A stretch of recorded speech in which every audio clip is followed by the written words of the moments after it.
friends, RetroStu here as always, and today I'm going to talk about my NES clone by Atlantis. Atlantis was a company founded in Portugal that made consoles and electronics back in the day in Thailand.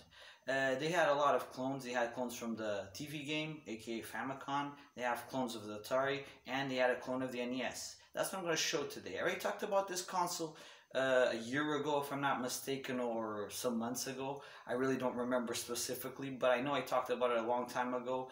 And the truth is, today we're going to open that baby up and see what makes that sucker tick. So my friends, hope you liked the video. Let's talk about the NES Atlantis clone in more detail. Be well. So this is the NES Atlantis clone from the 90s, and I'm lucky enough to have it in the box. Is it cool? Yes, it is. And as you guys can see, the front of the box has its own specific style and artwork. Cart not included. We'll get down to that in a minute. But if you turn it around on the sides, on the back, taking out the fact that they put in the Atlantis console, it's 100% a rip-off of the NES box. So they really didn't get too much work done. They just did a complete rip-off of the box artwork from NES on the sides and on the back. As you can see, it says made in Taiwan. That was normal back in the day. And this was sold, and it is all in Portuguese. 1 year of guarantee, one garantia by Atlantis, Portugal. So let's open the box and see how it is inside.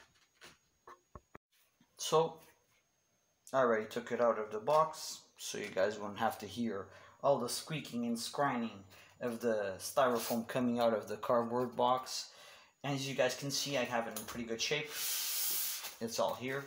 The only thing I'm missing is one of the controllers, because the guy that I bought it from said one of the controllers broke back in the day and he threw it out.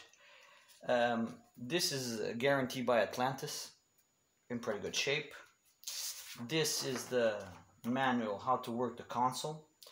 TVG 5000, that's the specifications that they have on the console. It's pretty cool. It's all in Portuguese, not English translated, only in Portuguese. That's funny. And as you guys can see, the controllers already came with the turbo buttons. They're 100% compatible with the NES. If you guys find these controllers, they're a cool solution to have the turbo buttons, and they play in and are exactly like the NES controllers. The port is exactly the same, as you guys can see. Same way to pop it in, pop it out. And the NES controllers work here too. And it is 9 volts, exactly like the NES. The zapper is a little bit lighter than the NES zapper, but it plays and has the same click. Really good. And it works on the NES, and the NES zapper for itself works here. So it's exactly the same thing. The other thing I was talking about just a while ago before we get down to the console is it came with a cart in the art box that was not included. It had 4 Zapper games and it has Macross. Lucky enough, in my local finds in Portugal, I got lucky enough to get the cart, and here it is. It's a 4-in-1. It comes with, as I was saying, Duck Hunt, Wild Gunman, Street Alley, that's it, and Macross. Pretty cool. And it plays on the NES if it's unlocked, and the NES games play here correctly too. And it has no region block. It's cool that the only thing that comes on the back of the cart is engraved in the plastic, but is exactly the same notifications that you have on an NTSC cart, not any Portuguese information. So probably this cart was sold for more consoles and more clones back in the day, but pretty cool to have in my collection. So let's get down to the consoles. So I already took this baby out of the box.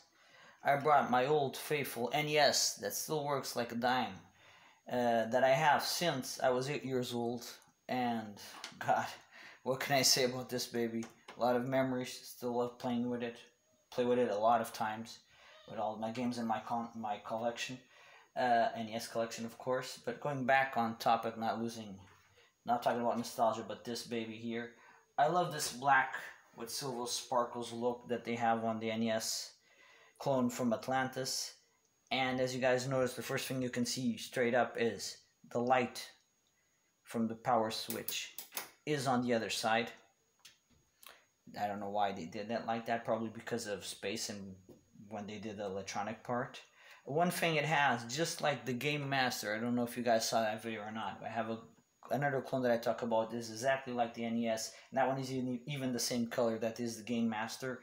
This one has a little bit more quality than that one, but the port of the games doesn't go down, so you don't have the glitch problem. The NES does, of course, but the Atlantis TV game clone console, this is a full name to say 100 times. Try to say that 100 times fast, see where you guys go. Does not go down, and it is cool. Very cool. I like a lot the style, but it is light as hell, so I'm very suspicious about what it is inside. I'm gonna almost, I could almost say what it is, but we're gonna check it out. As you guys can see, the video and audio outputs are not here on the Atlantis clone. They're on the back. They actually look pretty well made, and they have a nice style to them. I think they're in pretty good shape. It has an RF switch to change position, but actually the switch is not there. That is weird. It only has the normal RF switch, cable source. The AC adapter, of course, it's 9 volts, just like the NES. I already said that before. It has a little sticker there with Atlantis on the sticker. That's pretty cool. They really were doing the console and trying to get the most quality out of the clone. You can notice that by all the built in all the details. And let's open this baby up and see if my suspicions are right or not. According to my suspicions, I already took out the screws so it would make it easier to show you guys what I'm talking about. And this is exactly like the Game Master. What happens? You open it up and you got a 72-pin adapter on a 60-pin board sideways, so you can stick in an NES game like this, and what you got is an NES clone. But if you, just like on the Game Master, take out the adapter, you got a 60-pin board, a TV game, an aka Famicom, if you want to.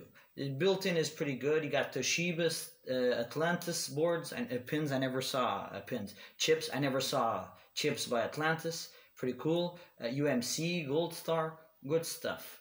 And you got, as I was saying, a TV game, aka Famicom, directly on the main board. That is interesting.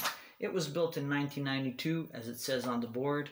It's pretty cool. I like it. I would love to show you guys images of the games, but right now something is wrong with the image coming out of the console. Something is not on spot, and the image is really weird. So I'll try to get this cleaned up and working, because I always like to have my consoles in good shape. I gotta check that out. But the truth is, there is a little bit of scaling. The last time I used this baby, back in the day, it had a little bit of scaling. But it's not bad. The sound is pretty okay, a lot like the NES, but of course it's not an NES. In some games that have a little bit of higher quality in graphics, you notice they were different. So my friends, this was my mini amateur review of the NES console clone by Atlantis, and hope you guys liked it, my friends. Be well.